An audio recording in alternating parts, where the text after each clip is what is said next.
Welcome to Confessions of an SEO. This is Carolyn Holzman, and this episode is based on a question. It's going to be a Facebook mailbag. You know, when you get to doing a few, it's hard to stop. But this one's called, Am I Being Taken Advantage of?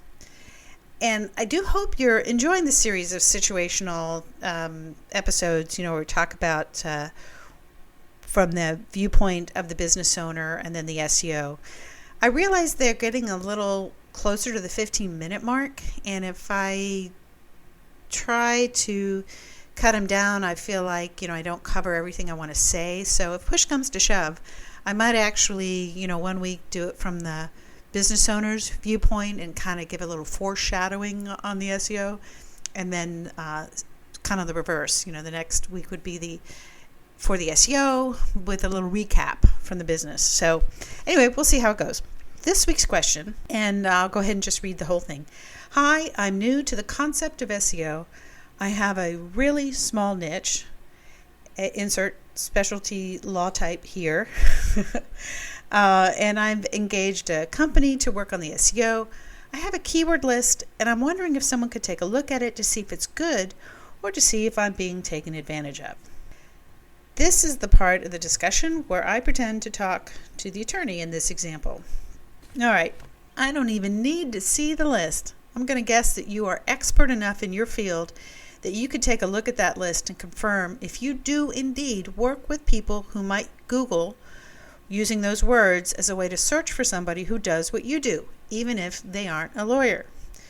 So I'm going to affirm that you are, at the very least, capable of qualifying people who might say the same thing to you over the phone. So you will know, based on that, if you're wasting your time or theirs over the phone talking with them about this problem that they're Googling it for.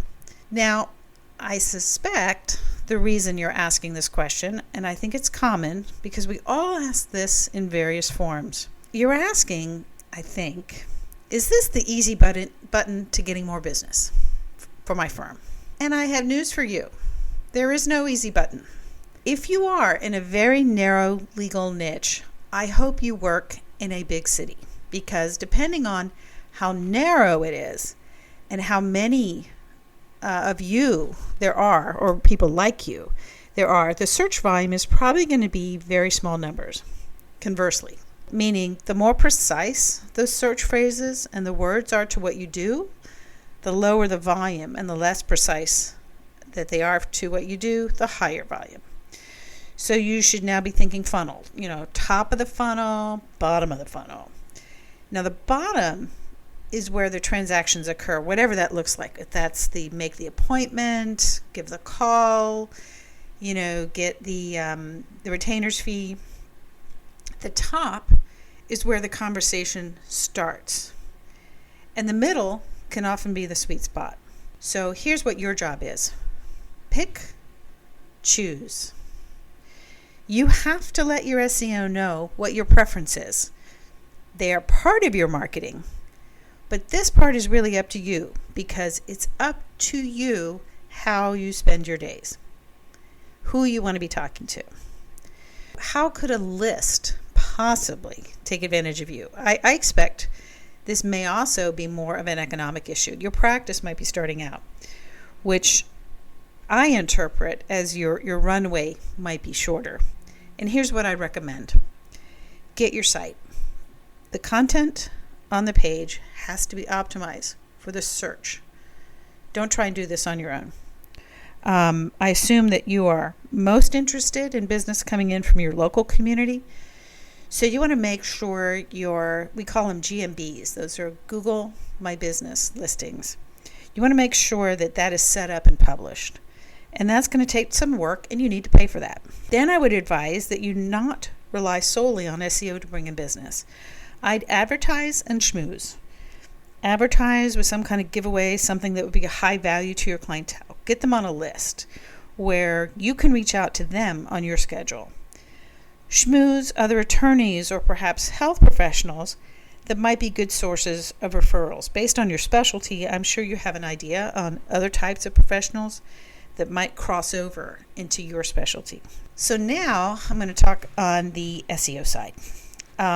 I would get into every local directory, every legal directory, and look for opportunities either to be quoted or to talk with reporters who write about that specific the specialty.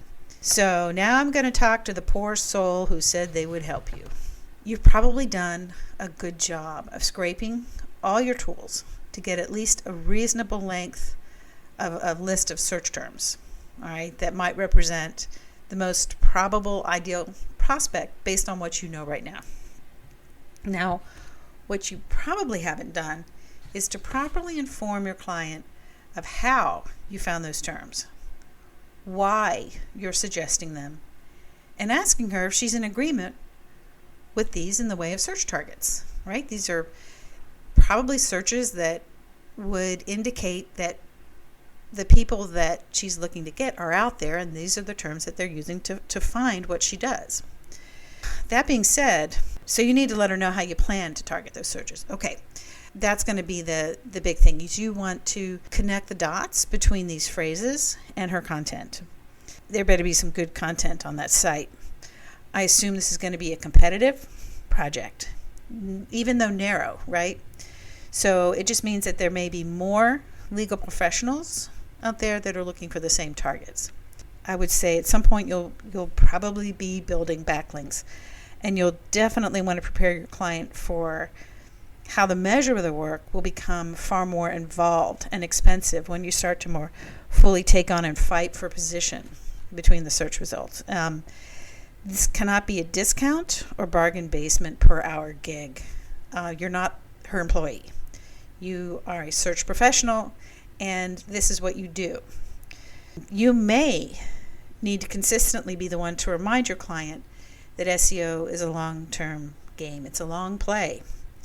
And you might need to start with paid search, which we know that to be ads, and build up the practice with her so that you can build up the digital presence as the budget increases. It may not be what you want to do, but I think to keep the flow going and the juice in the business, that she's going to need some clients right away, and ads are going to be your fastest, quickest way to make that connection. The point we're talking about, I think, is the difference between on-page optimization and actively marketing the site to move up for specific terms. So to start, like I say, you may have to move into paid search and wait for your time to market it. Now, historically, I have found it helpful with clients to compare what I'm doing to renting versus buying.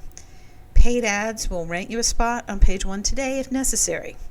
SEO will cement your positions in organic and map rankings, but that will take a while. You'll probably need to talk to them about, how to pivot.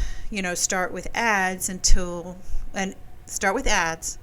start your SEO at the same time. Don't start your ads, get some business, and then start the SEO, because now you've wasted the time that the ads will buy you to start working it into the search results. You know that, I know that, but I think your client may need to know that. There we go. So I hope that was helpful to explain what probably is really going on and the factors in play and the best way to interact between, I'm talking the business owner now, your SEO person, and to the SEO person for your client. I'd love to hear back from some of you, so let me know if this is helpful. I think this one's going to run a little shorter, so that's great. I'm not going to split this one up. If you have any situations that you'd like to break apart and, through these same viewpoints, feel free to submit them. Email would be confessions@AmericanWayMedia.com, and your privacy will be respected. Well, that's it for this week's Confessions of an SEO. This is Carolyn Holzman. Have a great week, and I'll see you in the SERPs.